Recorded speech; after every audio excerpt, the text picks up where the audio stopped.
நம்ம family filter and developer private limited உங்கள் கனவுகள் நிறைவேறும் இடம். ஹரிஷ் கல்யாண் MS பாஸ்கர் நடிப்பில் பார்க்கிங் திரைப்படம் டிஸ்னி பிளஸ் ஹாட்ஸ்டாரில். வாழ்க்கையில நம் அனைவருக்கும் மைல் ஸ்டோன் என்று ஒன்று இருக்கும். இதை நம்ம சாதிச்சிருக்கோம். ஆண்டாள் 26வது பாசுரத்துல சாதிக்க போறார். அதுக்கு இந்த 25வது பாசுரம் தான் மைல் ஸ்டோன்.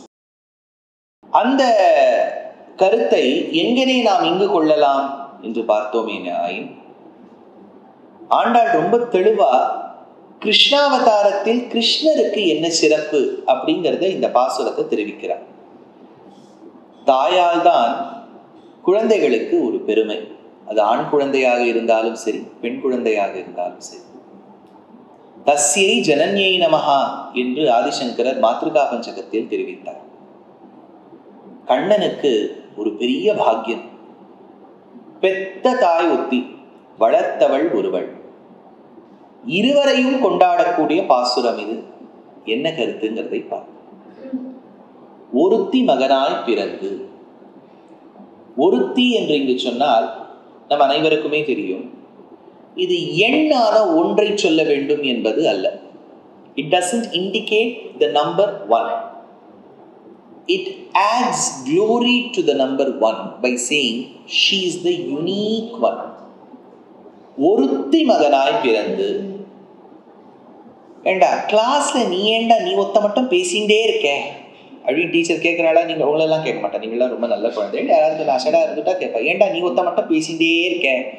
எத்தனையோ ஒத்தர்கள் இருக்கா, ஆனால் நீ ஒத்தன்னு சொன்னா என்ன, பாக்கி எல்லாரும் கம்மன் இருக்கா, நீ மட்டும் ஏண்டா பேசிட்டு மட்டும், யூ அலோன் அப்படிங்கிற வார்த்தை வருது இல்லையா? அதுக்கு அந்த ஒருவன் ஒருத்தின்னு சொல்றது வழக்கம். ஒருத்தி மகனாய் பிறந்து சிறந்து இருக்கக்கூடிய அந்த தேவகி என்கின்ற ஒருவளுக்கு மகனாக பிறந்து, ஷதஹ்லதா பந்துரயாஸ்வ காந்தியா சஞ்சாதி ஜாம்பூதன பிம்பகல்பா த்ரையந்த யுக்மேன ரசாயனேன காலேன பேஜே கலதௌத லக்ஷ்மின்னு தேசிகன் யாதவாபியுதயத்தில் எடுக்கிறார். அப்பேற்பட்ட சிறப்போடு கூடிய அந்த தேவகிக்கு சுபுத்திரனாக பெருமாள் எங்க பிறந்தார்? மதுரா ஜெயில பிறந்தார். ஒருத்தி மகனாய் பிறந்து. அன்று இரவு ரொம்ப யுனீக் நைட்டா இருக்கு. ஜோன்னு மழை கொட்டுறது. ஐயோ, இந்த குழந்தையை எங்கே எடுத்து செல்வோம், எப்படி எடுத்து செல்வோம்னு சொன்னோன்னா பெருமாளை யோகமாயா வழியா சொல்லியிருக்காரு, இங்கேருந்து நீ என்ன ஆயர்பாடிக்கு அழைத்து செல்ல வேண்டும். அப்போது அந்த யமுனை வழி கொடுத்ததாம். அந்த யமுனை வழி கொடுக்க செய்து, அப்போது யமுனை, இதுல இன்னொரு ஆச்சரியம் பாருங்க, வாட்டர் எப்பவுமே சொல்லியிருக்கேன் ஹையர் லெவல்ல லோவர் லெவல் போகும். ஆனா இங்க வாட்டர் ரிட்ராக்ட் ஆகுது, கலிந்த பர்வதத்தை நோக்கி போறது. அப்போ அந்த யமுனா ஜலம் பெருமாளுடைய திருவடியை ஸ்பரிசித்து பின்னே சென்றதாம். அப்போ வழி கொடுத்தது. அப்போ ஓரிரவில், அந்த சுபமான இரவு, அந்த இரவுக்கு ஈடிணையே சொல்ல முடியாது, அப்பேற்பட்ட இரவு. அந்த இரவில் பகவான் தோன்றினார். ரொம்ப பிரசித்தமான ஸ்லோகம் பாகவதத்துல. தமத்புதம் பாலகம் அம்புஜேக்ஷணம் சதுர்புஜம் சங்ககதாயுதாயுதம் ஸ்ரீவத்ஸலக்ஷ்மம் வளசோபிகௌஸ்துபம் பீதாம்பரம் சாந்திரபயோத சௌபகம் மகாரஹ வைடூர்ய கிரீட குண்டல த்விஷா பரிஷ்வக்த சஹஸ்ர குந்தளம் உத்தாம காஞ்சி கத கங்கணாதிபேர் விரோச்சமானம் வசுதேவ மைக்ஷத. அந்த வசுதேவர் கண்ணால பார்த்தாரா இந்த குழந்தையை. அம்மா அடங்கிடும்னு சொன்னோன்னு இந்த ரெண்டு கையை அடக்கி வைத்தாராம். ஒரு அழகான கூடையில் அமர்த்தி கொண்டு சென்றாராம். யமுனை வழி கொடுக்க. அப்படின்னா தூய பெருநீர், அந்த யமுனையான யமுனை வழி கொடுக்கிறார். அதனால அப்பேற்பட்ட ஓரிரவு, ஒருத்தி மகனாய் பிறந்து ஓரிரவில் ஒருத்தி மகனாய் ஒழித்து வளர அங்க ஆயர்பாடிக்கு சென்ற கண்ணன் யசோதைக்கு சுபுத்திரனாக வளர்ந்தார். அந்த யசோதை என்ன பாக்கியம், என்ன நோன்பு நோற்றார்களோ இவனை பெற்ற வயிறுடையாள். எவ்வளவு பாக்கியம் பண்ணியிருக்கா இந்த யசோதை. உங்க ஒருத்தருடைய அம்மாவும் கேட்பா பாருங்க, என்னடா இப்படி சமத்தா இருக்கேடா ராஜா, இங்க நல்லா படிச்சு எல்லாருக்கும் நல்ல மதிப்பெண் எல்லாம் எடுத்து எல்லா பெரியவாளுக்கெல்லாம் நல்ல மரியாதை கொடுத்து சமுதாயத்துக்கு நல்ல தொண்டு செய்து நாட்டுக்காக நன்றாக உழைத்தால், நாளைக்கு உங்க அம்மாவை பார்த்து சொல்லுவாங்க, எவ்வளவு அழகா உங்க குழந்தை இருக்குடா, பா நீ குழந்தைன்னா இந்த மாதிரி இருக்கணும். அதனால்தான் வள்ளுவர் சொன்னார், ஈன்ற பொழுதே பெரியவர்க்கும் சான்றோர் என கேட்ட தாய். தன்னுடைய குழந்தை அவ்வளவு ஒசத்தின்னு அம்மா கேட்கிறா இல்லையா, அன்னைக்குதான் அவளுக்கு ரொம்ப பெருமையா. பெத்த நாள் அன்னைக்கு ஒரு சந்தோஷம் இருக்கும். ஓஹோ பிறந்துட்டான், ஸ்ரீவர்தன் பிறந்தாச்சு, ஸ்ரீசரண் பிறந்தாச்சு, சர்வேஷ் பிறந்தாச்சு, அவ்யுக்து பிறந்தாச்சு, தர்ஷன் பிறந்தாச்சு, எல்லாம் ஒரு சந்தோஷம் இருக்கும். ஆனா என்னைக்கு ஒரு ஹை லெவல் அடையிறாளோ, ஓஹோ அன்னி சந்தோஷத்தை விட இன்னைக்குதான் நல்லா இருக்கு, அதனால ஒருத்தி மகனாய் ஒளிர்த்து வளர அப்பேற்பட்ட பகவான் தேவகிக்கு பிள்ளையாக பிறந்தார், யசோதைக்கு புத்திரனாக வளர்ந்தார். மேல சொல்ற தரிக்கிறானாகி, இதை தரிக்க முடியாமல் அந்த கம்சனான சொந்த மாமா அந்த குழந்தையை கொல்ல வேண்டும் என்று நினைத்து பூதனா, சகடன், பிரளம்பன், கேசி எத்தனையோ அசுரர்களை எத்தனையோ விதங்களில் எத்தனையோ ரூபங்களில் இந்த குழந்தையை வதம் செய்ய வேண்டும் என்று அனுப்ப, தரிக்கிறானாகி தான் தீங்கு நினைத்த கருத்தை பிழைப்பித்து, அவனோட எண்ணெல்லாம் வாழ்ந்த பூத்தனா கானம் எல்லாம் ஒத்த வழி பாதுதான். ஆயர்பாடிக்கு போனா அங்க திரும்பி வரவே மாட்டா, பக்தர்களா போனா அங்கேயே தங்கிடுவா, அசுரர்களா போனா அங்கேயே மோட்சம். அதனால ஒருத்தரும் திரும்பி வரல.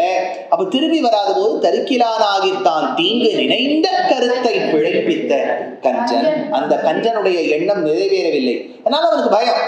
இப்ப எப்படி ஒரு ரவுடியா அமிச்சு கிருஷ்ணரை சாய்க்க முடியலையோ அத்தனை ரவுடியும் போயாச்சு. ரவுடி கிட்ட மெசேஜே வரல, ஹலோ அப்படின்னா this call is not reachable, it is out of reach for the moment அப்படின்னு வருது. ஏன்னா போனையும் பெருமாள் அழிச்சு விட்டார், அந்த சிம் கார்டையும் போட்டாச்சு. அதனால அந்த அசுரர்களையும் கான்டாக்ட் பண்ண முடியல. சரி பக்கனை பார்த்துட்டு சரிப்பா பிரளம்பன் போய் எப்படி இருக்கான்னு பாருங்க, இப்ப பக்கன் கிட்டே இருந்தா கான்டாக்ட் வரல. சரி இப்ப அடுத்தது அகன் அமிச்சு கேட்டா அகன் கிட்டே இருந்தா கான்டாக்ட் வரல. அதனால அவனுக்கு வயிற்றில் நெருப்பு கட்டின்னு உட்கார்ந்து இருந்தானா. ஞாபகம் வச்சுக்கோ, ஹனுமான் இலங்கையை அழித்தார் அப்படின்னு ஒரு ஸ்டேட்மெண்ட். ஆனா இன்னொரு ஸ்டேட்மெண்ட் பெரியவர்கள்லாம் என்ன சொல்லுவாங்கன்னா, சீதையை பிரிச்சு வச்சான் இல்லையா ராவணன், அப்போது அந்த சீதையின் வைத்தெரிச்சல், ஐயோ நான் ராமரை பிரிஞ்சிருக்கேனே அப்படிங்கிற எரிச்சலை எச்சோகவன்யம் ஜனகாத்மஜாயாக, அந்த நெருப்பானது இலங்கையை அழித்து விட்டதா. அதனால இந்த இடத்துல சொல்ற கஞ்சன் வயிற்றில் நெருப்பு என்ன நின்ற நெடுமாலே. அன்று தொடக்கமாக கரெக்ட் டைம்க்கு அவன் எவ்வளவு சாப்பா சாட்டான், அசிடிட்டி ப்ராப்ளம் வந்துட்டு நம்ம கம்சனுக்கு வயத்துல எல்லாம் நெருப்பு. கஞ்சன் வயிற்றில் நெருப்பென்ன நின்ற நெடுமாலே உன்னை அறுத்தித்து வந்தோம். அப்பேற்பட்ட உன்னை, தேவகிக்கு சுபுத்திரனாய் இருக்கக்கூடிய உன்னை, யசோதைக்கு சுபுத்திரனாய் இருக்கக்கூடிய உன்னை, ஓரிரவில் பிறந்த உன்னை அறுத்தித்து வந்தோம். உன்னை பிரார்த்தித்து வந்திருக்கோம், உன்கிட்ட கேட்கணும்னு வந்திருக்கோம். ஏன்னா வேற யார்கிட்டயும் நாங்க போக மாட்டோம். துவைரக்ஷதி ரக்ஷகைஹி கிமன்யைஹி துவைச்ச அரக்ஷதி ரக்ஷகைஹி கிமன்யைஹி, இருந்தால் உன்னிடத்தில் தான் வருவோம். அதனால உன்னை அறுத்தித்து வந்தோம். பறை கருதியாகில், எங்களுக்கு வேணுங்கிறத கொடுக்கக்கூடிய சாமர்த்தியம் இருக்குன்னு உங்ககிட்ட தெரிஞ்சு வந்திருக்கோம், நீ நிச்சயமா கொடுப்பே என்பதனை நம்புவோம். பறை கருதியாகில் திருத்தக்க செல்வமும் சேவகமும் யாம் பாடி. திருமகளாகிய பிராட்டி திருத்தக்க செல்வம், அவள் தான் எல்லாத்தையும் கொடுப்போம்.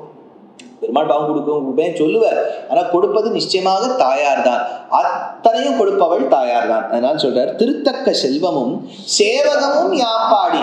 நீ இருக்க வேண்டிய செல்வத்தையும் கொடுப்பாய், ஞானத்தையும் கொடுப்பாய், மோட்சத்தையும் கொடுப்பாய், உன்னுடைய சம்பந்தம் என்கின்ற கிருஷ்ண சம்பந்தம் என்கின்ற அந்த வரத்தையும் கொடுப்பாய். திருத்தக்க செல்வமும் சேவகமும் யாப்பாடி வருத்தமும் தீர்ந்து மகிழ்ந்து. அதனால உன்னை நாம பிரிஞ்சு இருக்கோமே கிருஷ்ணா, இவ்வளவு பாசுரங்களா பிரிஞ்சிருக்கும். நான் ஏதோ ஒண்ணு நன்னா பாடுறதா நீ நினைச்சுக்க வேண்டாம். எனக்கு உள்ளுக்குள்ள துக்கம், இத்தனை பேரோட வந்திருக்கோம், இன்னி வரைக்கும் உன்னை பார்க்க முடியலையே. அதனால அந்த ஒரு வருத்தம் உள்ள இருந்துட்டே இருக்க, ஐயோ உன்னை பார்க்க முடியலையே, இத்துணை நாளாக கிருஷ்ணானுபவம் எனக்கு கிடைக்கலையேன்னு அந்த வருத்தமும் தீர்ந்து மகிழ்ந்து. இப்ப மகிழ வேண்டும்னா வருத்தம் தீரணும் இல்லையா? ஒருத்தர் ரொம்ப துக்கமா அழுதுண்டே இருக்கார், அவர் திடீர்னு சிரினா எப்படி சிரிப்பார்? அந்த துக்கத்துக்கு எது காரணமோ அதை போக்கிவித்தால் தான் அவரால் சிரிக்க முடியும். உன்னோட கூட முடியலையே என்கின்ற எங்களுக்கு துக்கம், அதை எங்களுக்கு பிரசாதமாக கொடு.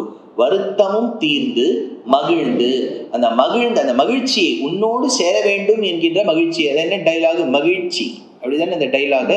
அந்த மகிழ்ச்சிங்கிறத ஆண்டாள் என்ன சொல்றாருன்னா, எங்களுக்கு மகிழ்ச்சி அப்படிங்கிறது எப்போது ஏற்படும்னா உன்னோடு கூடினால்தான் ஏற்படும் கிருஷ்ணா. அதனால வருத்தமும் தீர்ந்து மகிழ்ந்து ஏலோர் என்பாவாய் அப்படின்னு பிரார்த்திக்கக்கூடிய 25ஆம் பாசுரம் இது. பாவம் ஆண்டாள் திருப்பாவை நோம்பிருக்கு முதல் 5 பாசுரங்கள்ல முன்னுரை சொல்லிவிட்டான். 6ஆம் பாசுரம் தொடங்கி 15வது பாசுரம் ஈராக பாகவதோத்தமர்களுக்கு திருப்பள்ளி எழுச்சி பாடினார்.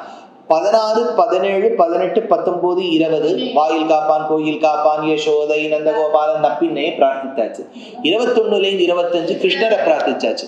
இப்போ கோவில் வாசல்ல நின்று இருக்கா, எப்பதான் திறக்க போறாரோ. கிருஷ்ணனும் கதவுக்கு பின்னாடி இருந்துட்டு இருக்கார். முன்னாடி ஆண்டாள் இன்னும் கதவு திறக்கல. அப்ப ஆண்டாள் கேட்டா எப்போ திறக்க போற கிருஷ்ணா? கிருஷ்ணர் 26வது பாசுரத்துல திறக்கிறேன்ட்டு அதை நாளை தினம் பார்ப்போம். நம்ம family filter and developer private limited உங்கள் கனவுகள் நிறைவேறும் இடம். ஹரிஷ் கல்யாண் MS பாஸ்கர் நடிப்பில் பார்க்கிங் திரைப்படம் டிஸ்னி பிளஸ் ஹாட் ஸ்டாரில்.